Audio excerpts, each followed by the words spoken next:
Michael Chandler, the king of fumbles, does it again Saturday night against Paddy Pimblett. Here we are on a Monday morning to discuss. Now, I picked Chandler to win, and I said it. I said he's not going to fumble this time. Well, boy, was I wrong. And credit to Paddy Pimblett because he looked great. He did his job. And, there were many moments of brilliance there. There were times where Chandler thought he had a good position only to get elbowed from behind. You know, those changed a lot. Patty was doing damage from pretty much everywhere he was. Even the kicking, everything was working for Paddy Pimblett. But I would just argue this one point. This is the point. He didn't let his hands go. Michael Chandler did not even throw punches. He was like, bro, his coach was telling him to throw punches. He said, you're only throwing one and you're stopping. You're not like, throw punches at this guy. Throw 1, 2, 3 punches. Do something. Like, come on, man. And he wasn't. He kind of allowed himself to be treated as a punching bag in there. And I don't know what it was, man. I think maybe he even expected Patty to be easy. Maybe he thought this was a tune-up fight for him kind of thing. I don't know what it was. But Michael Chandler fumbles again. And now he is, what is that? 2-6. 1, 2, 3, 4, 5. No, 2-5, excuse me. 2-5 in the UFC. And this is, it's a lot of great names on there, though, Charles Oliveira, Dustin Poirier, Gaethje, Charles again. Like, they're not the worst guys in the world to lose to. But now you're losing to guys like Paddy Pimblett. And the question then becomes, is Paddy Pimblett up there with Charles Oliveira, Dustin Poirier, Justin Gaethje, and these guys? You know what I mean? Is he up there? I don't think he is. I think Michael Chandler, another benefit to Patty in fighting Chandler, not only in the fact that Chandler's like 37 years old, 38 years old, so that's like a 7-8 year age difference with Patty. Patty's flat 30, so there's that. And there's also the fact that Chandler's been inactive.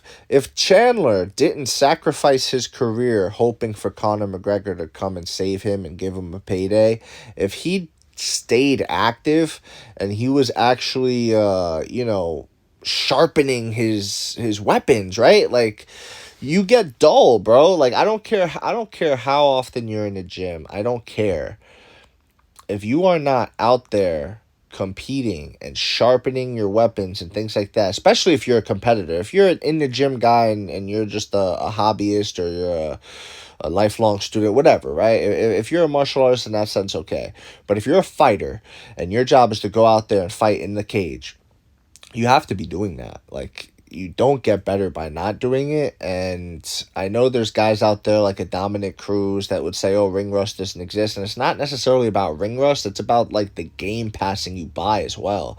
It's about all that stuff. Like, there's so much that like this sport, bro. Someone can go out there and do one technique in this sport, and then everybody the next Monday in the gym is practicing that technique. It's happened so many times. Most famously, it happened with Anderson Silva's front kick to the face of Vitor Belfort. People were like, whoa, like it was just something that happened, and now everybody's doing front kicks, so much so that you got a wrestler from Missouri, whatever, knocking out Tony Ferguson with a front kick. You know what I'm saying? Whoever saw that coming, he got that from Anderson Silva.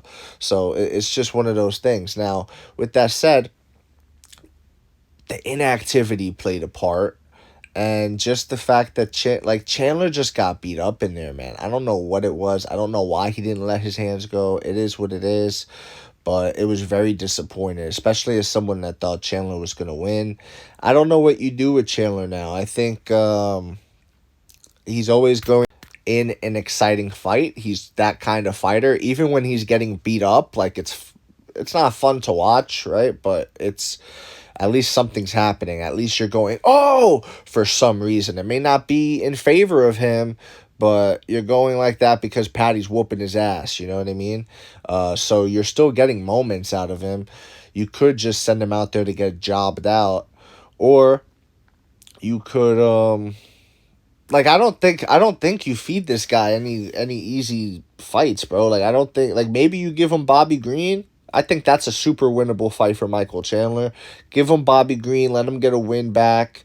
Stuff like that you could do, but it's just tough, man. It's just tough for Michael Chandler, dude. And part of me feels bad because he was promised the Conor McGregor fight. The UFC promised it to him.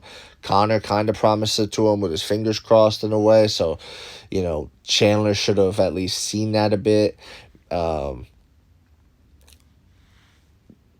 I don't know. The payday that he would have got with Conor is probably worth about